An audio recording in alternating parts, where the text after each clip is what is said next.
SAFM, South Africa's news and information leader. Public Protector satisfied with the responses on her police lease report and ANC to challenge hate speech ruling. Good evening. Public Protector Thuli Madonsela says she's satisfied with progress reports she's received from state organs on lease deals for 2 new office buildings for police.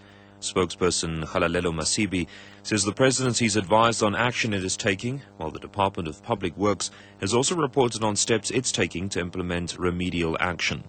Madonsela found that the department had deviated from tender processes and called on President Jacob Zuma to take action against the Public Works Minister and the National Police Commissioner.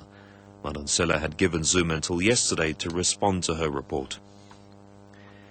The ANC has confirmed that it intends challenging the court ruling banning the singing of the song with the lyric "Shoot the Boer."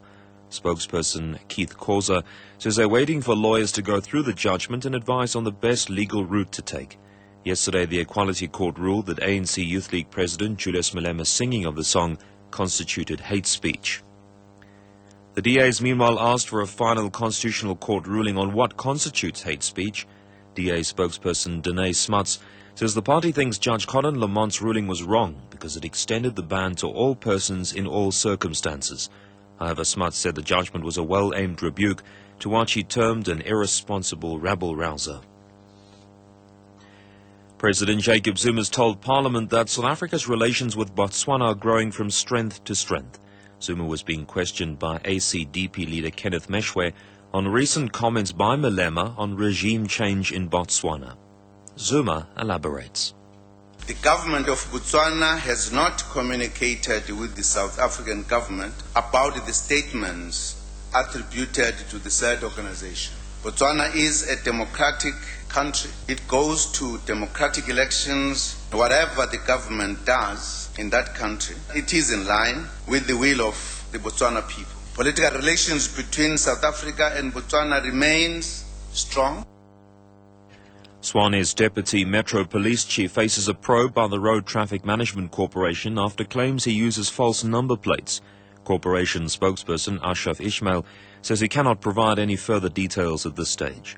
Swane Metro spokesperson Peter Daneka earlier said Ndumisa Gata was being investigated by the municipality after claims that he used false plates surfaced last week.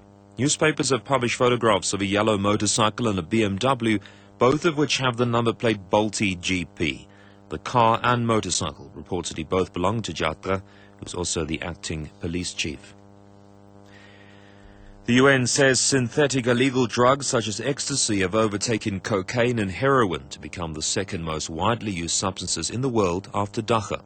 A report by the UN Office on Drugs and Crime says figures on seizures of tablets and discoveries of secret laboratories indicate a worrying growth trend. The BBC's Kerry Skyring. The manufacture and supply of ecstasy and other amphetamine-type stimulants was once a cottage-type industry, says the UN. But with amphetamine use overtaking that of cocaine and heroin, the industry is increasingly driven by organized crime. What's more, the use of methamphetamine, stronger and more harmful than ecstasy, is expanding in Europe and Asia, and also appearing in West Africa, a region where it was previously unknown. The drugs are attractive to criminal gangs, says the UN, because they can be manufactured anywhere and with little investment. Well, the top story, the Public Protector Thuli Madonsela says she's satisfied with progress reports she's received from state organs on lease deals for 2 new office buildings for police.